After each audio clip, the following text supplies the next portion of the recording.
All right, all you sci-fi fans and junkies, we have something just for you this weekend. It's BabelCon in Baton Rouge, and joining us with more, the man who spearheads this, the president, Andre Myers, along with Sydney Lejeune and Heather.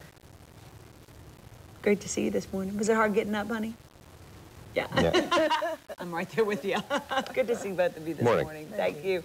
Okay, Andrews, tell us about this. Well, this is something we started 3 years ago. We founded a nonprofit, the Science and Engineering Education Foundation, just a group of concerned local citizens who were concerned about science education, and there's a lot of junk science out there these days. So we decided we'd put on an event which would use pop culture to draw people in and then educate them about science while they would be there. What are the biggest myths in science that you bust up? Well, this year we're having a big presentation on global warming. I'm going to straighten out a few things on that. Plus, we have some people coming over from Pennington who are going to be doing presentations on nanotechnology. We're going to have a presentation on some of the latest deep space astronomical photographs. So, it's a full track of science programming. Okay, what are you doing when you're not doing this? I'm a social studies teacher at French Settlement High School. Oh, okay, wonderful. How about you, Sydney? I have a bookkeeping service. Okay. Well, how long have you been interested in science fiction? My whole life. And what drove that passion?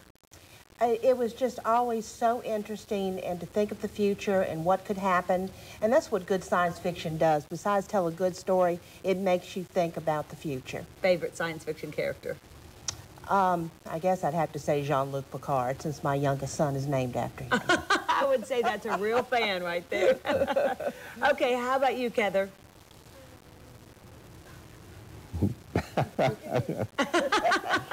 A little help from Dad, stage left. It's true. And what do you love about the character?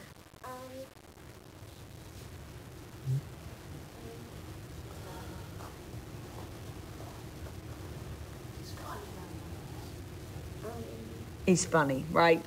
We all love funny guys. Well, tell us how folks can come and get in on this. Well, for more information, you can go to our website, BabelCon.org. We have a full list of events and guests. We also have a number of people coming in from Los Angeles, some television stars. Richard Hatch is coming, who was on Battlestar Galactica in the 70s and on the new show. We have J.G. Hertzler coming, and Susie Plaxton, who played a couple of Klingons on the various Star Trek television shows. We have Bob May coming, who played the robot on the original Lost in Space TV show, plus a whole slate of authors and other types of guests are going to be coming. It's going to be a lot of fun, and the Consortium of Genius will be here, coming up from Los Angeles. They're a group of mad scientists who formed a rock band. So there'll be dancing and singing and game playing and just about a whole weekend of a lot of fun. And we have a paranormal track, and we have anime, and we also have a kiddie track. We also have children 12 and under get in free. That's right. And we have a whole 2 days of programming for smaller children.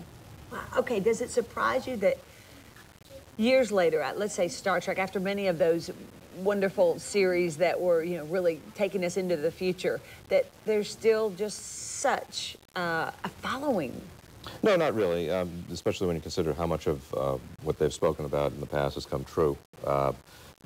I worked in the cell phone industry for many years, and you may not be aware of this, for example, but in America, all of our phones flip.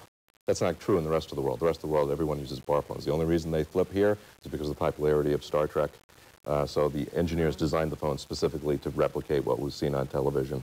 You see people walking around with their little Bluetooths in their ears. Well, if you look back 1967, Mr. Spock had one of those in his ears while he was on the bridge at the Enterprise. So if anything, the interest has grown as so many of the things that have been predicted have started to come true. Yeah, what's next? What do you think is going to happen next that was predicted? Well, the big thing right now, of course, is the mission to Mars.